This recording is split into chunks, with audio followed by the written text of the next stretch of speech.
name is Khonnie Lattasima. I am 33 years old. Today's date is October 5th, 2015, and I am a friend of Loretta Lew. My name is Loretta Lew, and I'm 78. Today is October 5th, 2015.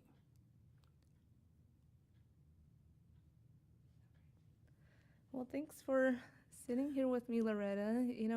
Just right off the bat, just meeting a lot of people since we're here at the community center. I'm always interested, what led you here. A lot of times people have different passions that bring them to do what they do. And I know, a lot of what you do is very music oriented. What got you interested in teaching music? Well, first of all, a friend got me interested in learning the ukulele. So I ended up taking the 8 sessions and joining a group, and ended up being in 3 groups. And finally I dropped 2 groups. It was too much. And I'm in the Pocket Pickers. Oh, so you performed at a lot of places. Mm-hmm. I know during the, every time we see the practice sessions, they're always carrying the wagons of equipment. Actually, I think you're the one who carries a lot of the equipment. We actually nominated the Pocket Pickers. So you're an award winner, right? Oh, the group is. The group is an award winner. How did, just going out to perform in different places, how does that make you feel? It's pretty rewarding because we go to nursing homes, and they'll wheel in the people, and they're all older, mm-hmm. or kind of infirm, and they're all in wheelchairs. So we go play for an hour, and some of them fall asleep during, but they really like it. I think it lifts them for a while. Yeah, it seems like a theme of a lot of music and art. Sometimes when we're looking for people to, kind of not improve, but just light up someone's life, they'll go to the nursing home, and they'll kind of take them to where, they'll take them to where they used to love to go. So, for example, I've seen people do joy rides. They'll take nursing home residents for joy rides at their old neighborhoods. I know with the music, there's different types of music that you play. Do you feel that kind of brings them back to the old days for them to enjoy? Well, a lot of the people are pretty old, 80s, 90s. So we try to do music in the 50s, 40s, whatever. And even people with Alzheimer's, I'm finding out they know all those songs. Mm. Because I go over to, what Triple R is, the adult daycare. Mm-hmm, mm-hmm. They know all those old songs, and they're singing away. So the ukulele groups go over once a month, and then I just go once a week. So what's the best feedback that you've received from people listening to your music? Just if I hear them singing and or playing instruments. There were two gentlemen who liked to play drums every time we were there. So the people part of the audience? Mm-hmm. The whole group of nice. Patients. I don't know if they call them patients or not, but their caregivers take them over there for the day. Some of them are there every day. So once a week, with me anyway, they get to sing. I'm pretty sure that's one of the exciting things. We're always wanting to find music and, different ways for the group to get involved too. So how many places do you usually visit each year? Well, for taiko, I play Japanese drums. Maybe 40 or 50 different performances a year. And then with Pocket Pickers, at least 2 or 3 times a month. So had music always been part of your life? Yeah, always. Were there instruments that you played when you were younger? I started with piano, and I went to Catholic school, so I didn't grow up with Asians all around me. We were the only Asian family in the school. Can I ask where you grew up? Sacramento. Oh, in Sacramento. Started out in San Francisco, but started school here, 1st grade. And so I went to Catholic school. So you get a lot of opportunities to sing and sing in Latin. So it kind of becomes easy. Oh wow. When were you part of this neighborhood in Sacramento? South Side, Oh, so you've okay. So I South mean Side Park, yeah. that's a huge community. Well, that's a huge Asian community too. Well, the good part growing up was on one block there'd be at least several languages going. All the grandparents only spoke their language, so we'd have Portuguese, Spanish, Italian, Chinese, Japanese, Czechoslovakian, like that. So I'm used to being around a lot of different cultures. So Sacramento is very diverse as Yeah, it is. it is. It is. What was the best part about growing up in Sacramento? I don't know. I have to think about that. Maybe there's a lot. Too many to choose It's pretty from. nice. It's a good place to grow up. Have you found that, just volunteering, are you, running into people that you knew from a long time ago? Because it seems with a lot of people who come to the center, it's always a reunion. If you haven't seen them for years and years because your life took different paths, and then I've been running into people here. Oh, okay. Yeah. Well, and you get to reconnect. What's the best part about coming to the center for you? I like to interact with people, not all the time, but sometimes. And so when I do teach classes, then I'll meet new people. And because if you know anything, you can teach beginning anything. I think that's my philosophy. You don't have to be completely a big expert on anything, I don't think. So do you perform taiko in other places? Mm-hmm.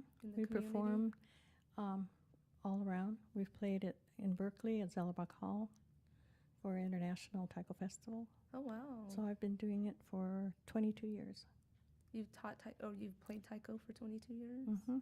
So you don't do piano anymore? I can't see the notes anymore. Oh. Maybe just a little rusty. You might be able to. Well, I teach taiko. Mm-hmm. I teach here, and sometimes at our dojo I teach there. So you teach the intergenerational class too, right? Mm-hmm. Oh, that's nice. Yeah. Yeah. From, around 6 years old, I've started some. Oh, wow. So do you come from a family do you come from music? My whole family are pretty good singers. Not that they would do it, but the whole family, everyone could sing. So my youngest brother is quite good. Are they still here in Sacramento? Mm-hmm. Oh, wow.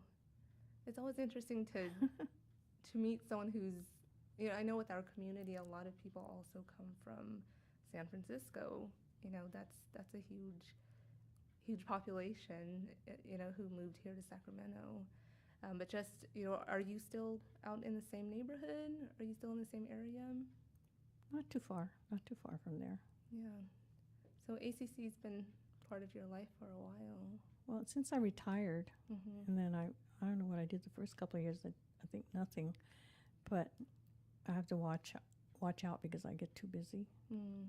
With your volunteer work? Yeah, it's all the teaching's volunteer. Oh, yeah. So it's keyboard, ukulele, taiko, and we're going to start voice tomorrow. Oh, wow. Keeping busy.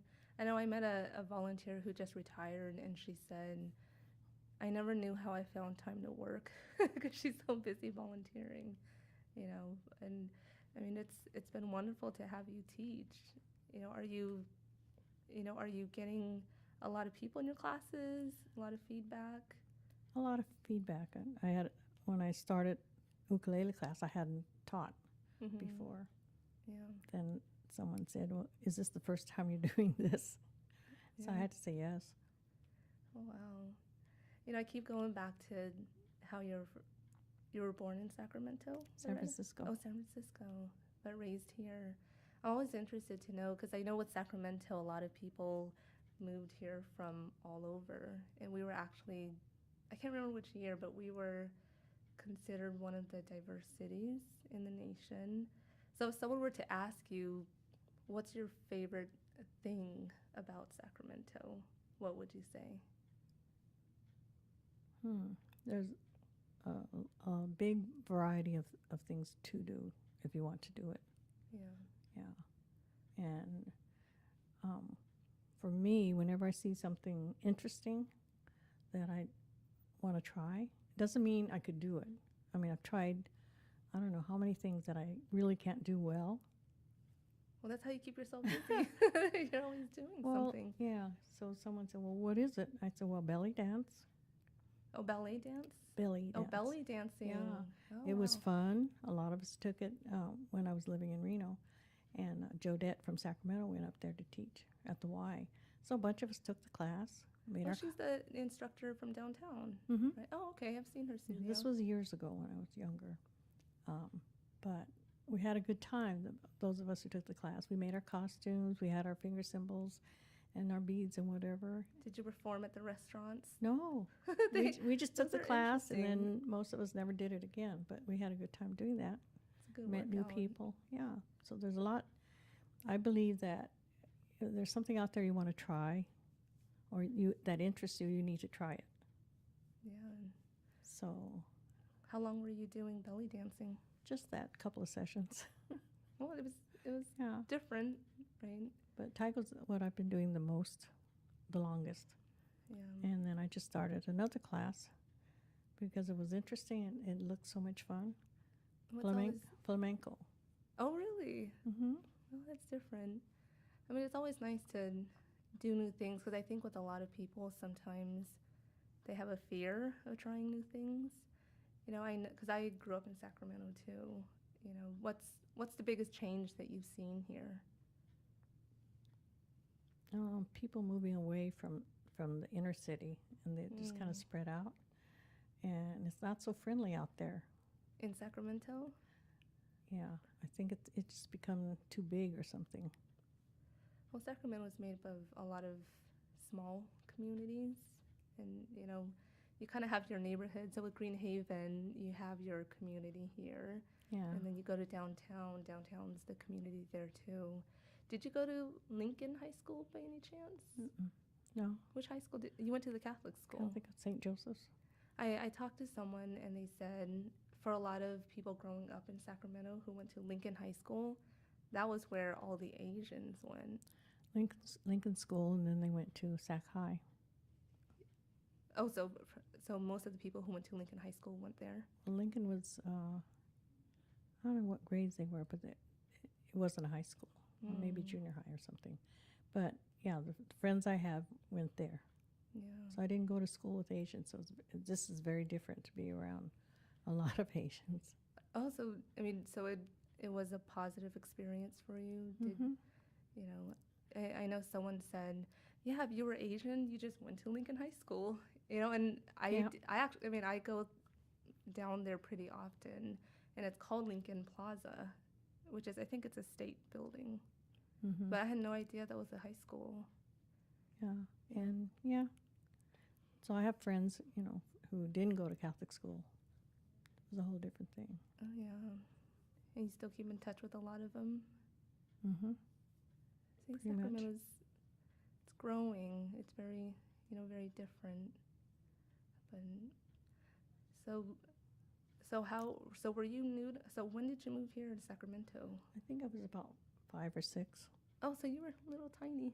Mm-hmm. Oh, okay. I thought you grew up in San Francisco a little bit and moved here, which it seems pretty common for a lot of people. Yeah. Oh, wow. Could you see yourself living anywhere else?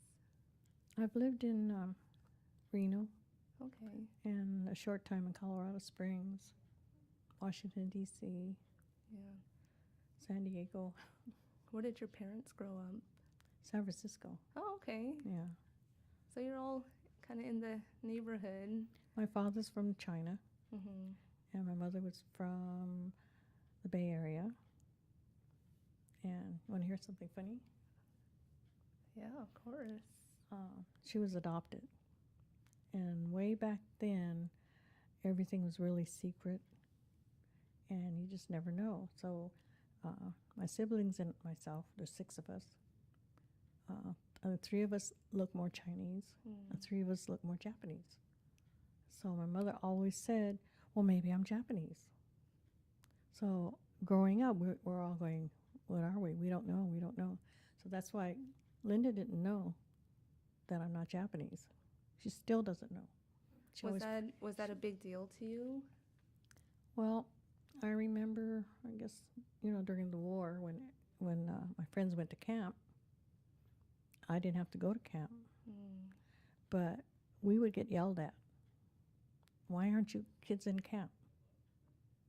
Who was yelling at you? Non-Asians, Oh, because they can't tell the difference, right? Most people can't.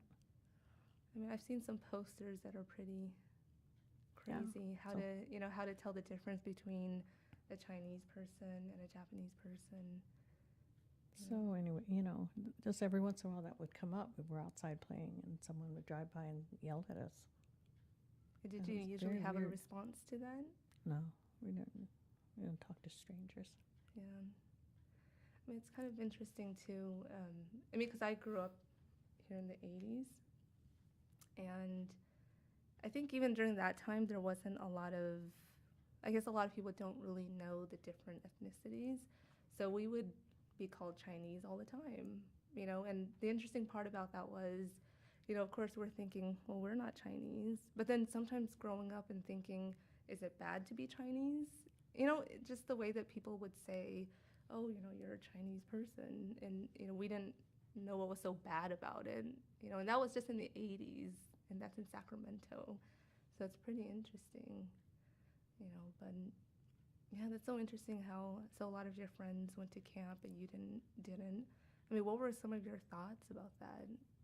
Well, I think I was too young to understand, what it really was. We just knew a lot of people all of a sudden were gone. How old were you? I don't know, what, 10 or so, I'm not sure. But I remember when this people started coming back, because then our neighbors moved in at the corner, friends, and then their relatives moved in with them when they first came home. Mm-hmm. So that was kind of interesting.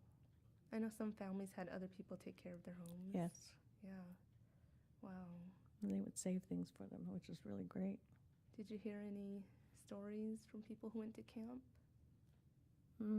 Well, it's funny because one friend was a kid, he said, I had a good time because before he wasn't around any kids his age, so he didn't have anybody to play with.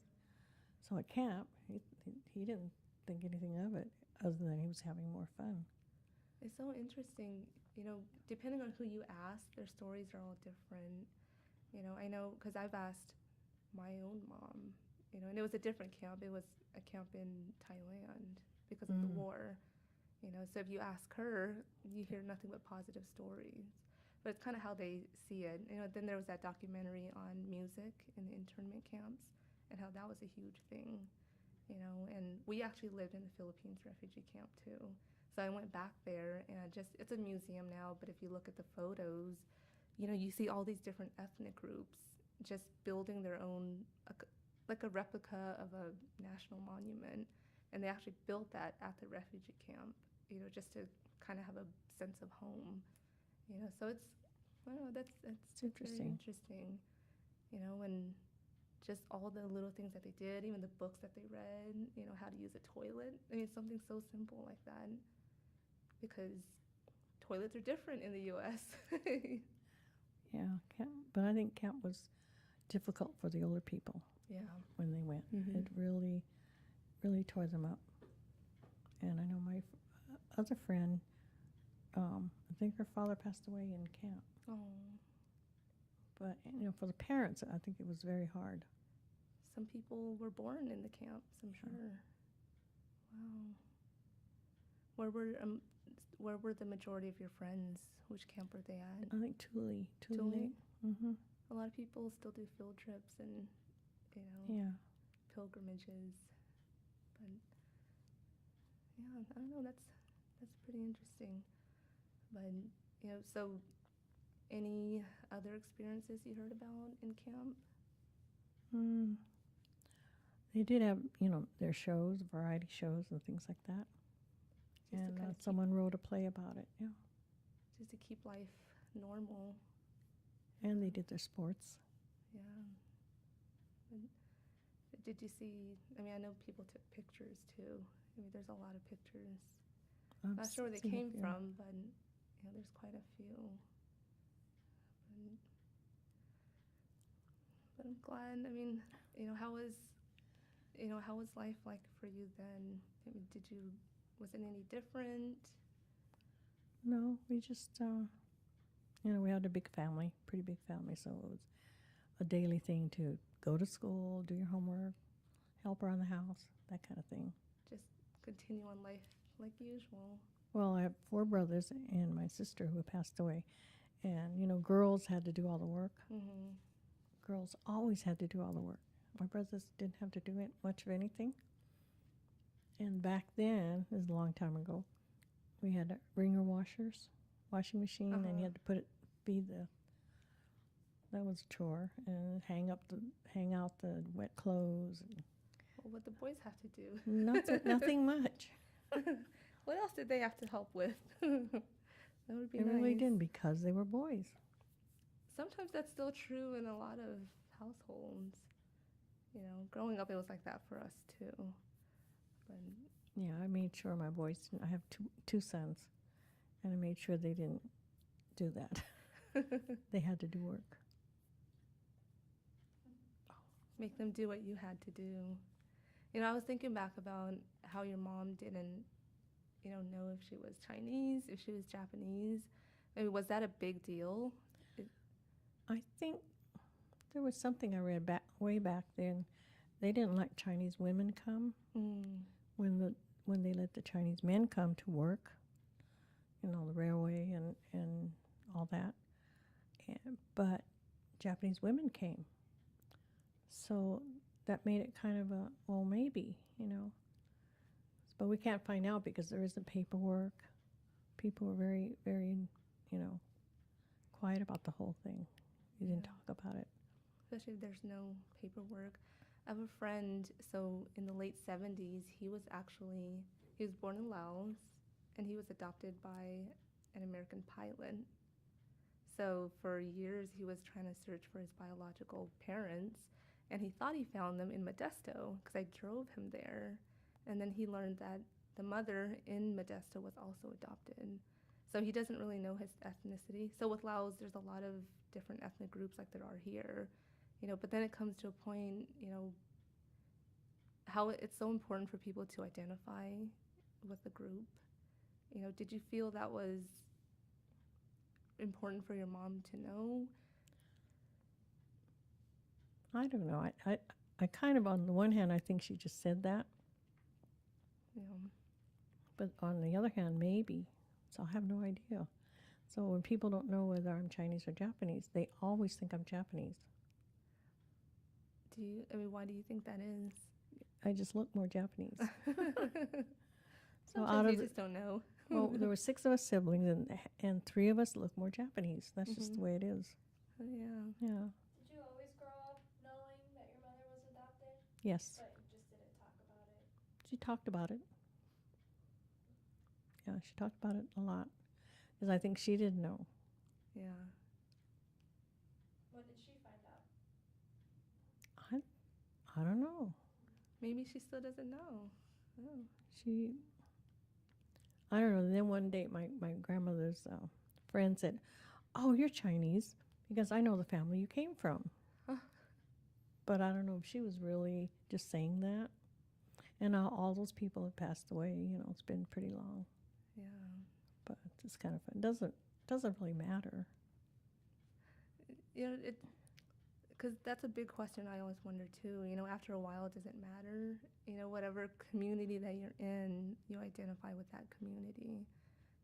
So I mean, as long as you're happy, your mom's happy, and So what are some? Did your family have some traditions that you still carry on today? We don't do too much of that right now because everybody's spread out. We have dinner for Chinese New Year's. That's about it. Mm-hmm. A big dinner. No, we don't do too much because I don't cook. I don't really ever cook, so So you didn't cook either when you were younger? I don't do all those special dishes. Oh, just follow a recipe. Well, I think some people are meant to cook.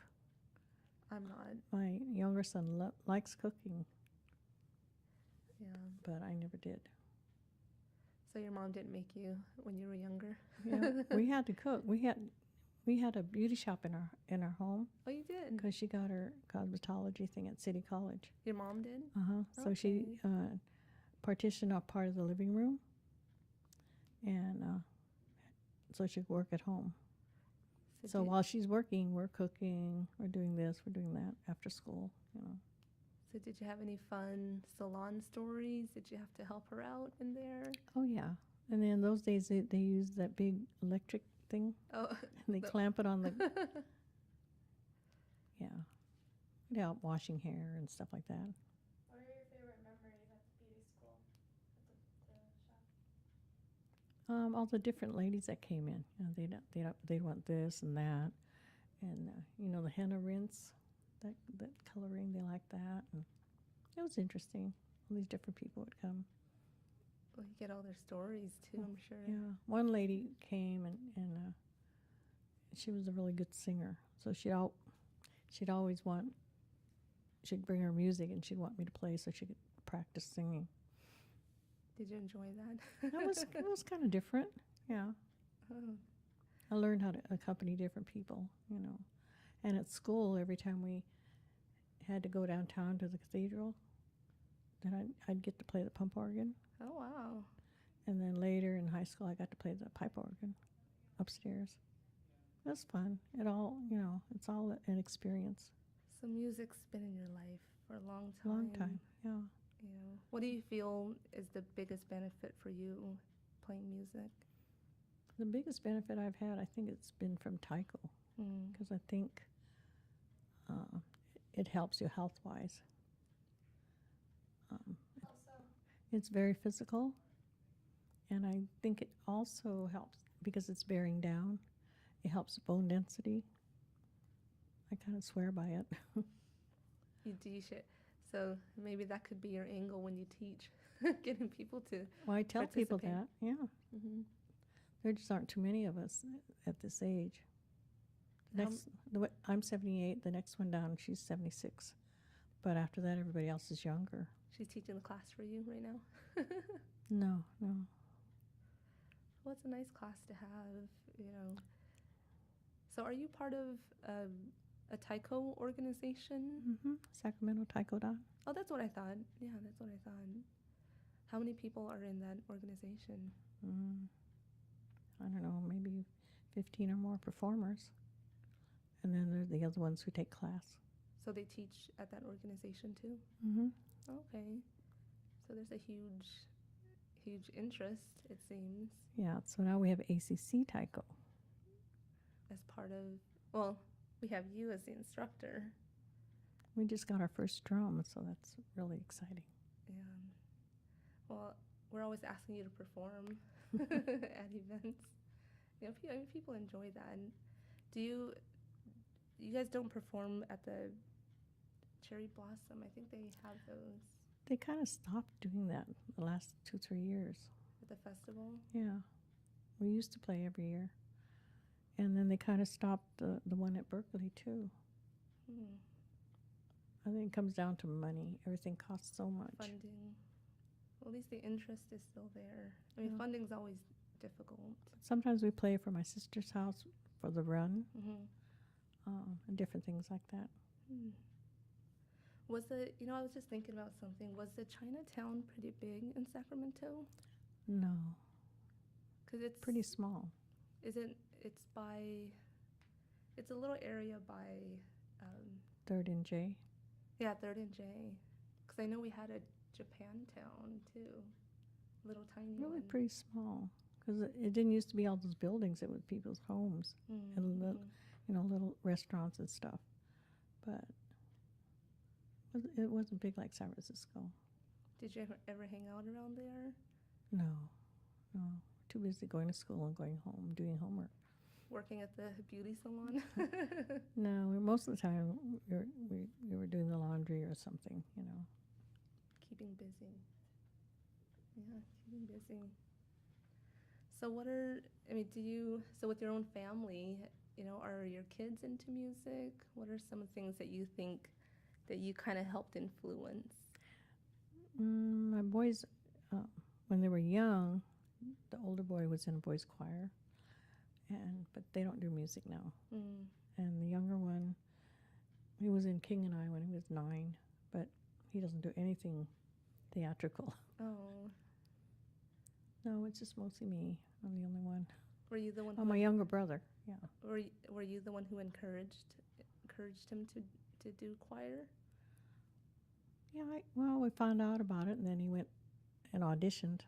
This is in Reno, and I think he was about 9. Are your boys here now? They're in Sacramento? No, that boy is in Taiwan teaching English. Oh, okay. And my younger one lives in Las Vegas. So do you visit them pretty often? Not too often. He's a physical therapist doing home health physical therapy. And my daughter-in-law is a nurse practitioner. And the grandkids are 12 and 17, I think. Well, they're into wrestling. They're into wrestling? Yeah, so January, February, I have to go there. Oh, wow. For state wrestling championships. Is that scary for you to watch? No, it's just a lot of waiting. You have to wait for their match. Oh, you just wait and wait. There's so many people competing. They're hoping he'll win the state. Oh, he must be really good. So it'll help him get, help at college or whatever. Yeah. Is this is in Vegas? Mm-hmm. Oh, wow. Well, you get to go to Vegas. Maybe not more than twice a year. Oh, that's pretty often. I think that's pretty often in Vegas. But that's interesting. And you said you had a big family too, right? Our brothers are all here. Oh, wow. Well, that's nice. You're not too far away from each other, and you still have your Chinese New Year dinners, and what about for the holidays? We do birthdays sometimes, and Christmas, we'll do Christmas. Yeah. I mean, it's so nice to hear when families are so, close by. A lot of times everybody's so far away from each other, it gets so hard just to get everybody together. It's hard. Everybody's got a busy schedule. Yeah. Really busy. Well, including yourself. Well, my boys don't come for Christmas because one will be in Taiwan and one will be. Yeah. It's too hard to come from Vegas because they have stuff there. So. Well, he won't be in Taiwan for too long. I think with teaching it, maybe it's about 2 years, 2, 3. He signed up. He's been there 2-3 years, and signed a contract for this school year, and then we'll see. Well, teaching runs in the family. He likes it. He likes being over there. Yeah, well, that's good. Seems like you're pretty proud of them. Good example. I'm hoping, for Tycho here that it'll be solid. Well, you could help drive here. that. Yeah, we'll try. I mean, the Sacramento Taekwondo, that's the biggest organization here, Taekwondo organization. Right, we're doing a concert, I think, December with the kids from UC Davis. Oh, wow. I forgot their name. Bakuhatsu, I think. And, they were our guest artists last August. So we're going to do one in Davis with them. Well, we're happy that you could bring the arts to us. I think arts is a huge part of everybody's life, whether they know it or not. So we'll have you bring it to us. Well, there are a lot of people who didn't get a chance to do this. Right, yeah. Because they're learning beginning piano, beginning uke, learning how to use their voice, beginning singing. It's all, this isn't too late, but it is late in a person's life to be in their 70s and didn't really get a chance to do this. So when it's the big social, the social environment too, just to hang out and make new friends. So sometimes even if it's less about the art, it's more about just coming together and being part of something. And I think you bring that. Yeah, you definitely bring that. Hope so.